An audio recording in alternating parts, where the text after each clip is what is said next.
সালামু আলাইকুম ভাই। সালাম। আপনি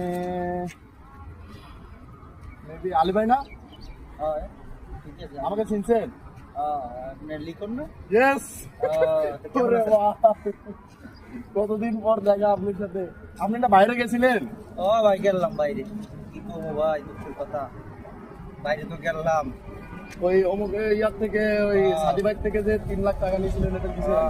ওর যা টাকা পয়সা কেমনে দিব ভাই? মনে করেন গেছি তো বিদেশ, মানুষের থেকে টাকা পয়সা লইয়া। হ্যাঁ। যাওয়ার পরে মনে করেন ওই যে বউর নামে অ্যাকাউন্ট করে গেছি। মা কত করে বুঝাইছে, বাবা আমার নামে অ্যাকাউন্ট করে দাও। আমি কইছি না মা, তুই বুড়া মানুষ, তুমি কেমনে টাকা পয়সা উঠোবা? তোমার বউ আছে, এই টাকা পয়সা উঠে এনে তোমার যেখানে যা লাগে কিনে দেবে। কিন্তু মুই মায়ের কথা শুনি নাই, না শুনি না আদরের বউ ঘরে তুই ভাই। মনে করেন এই বউর নামে অ্যাকাউন্ট করলাম না, নিজের কবলে নিজে কুবরাল মারলাম।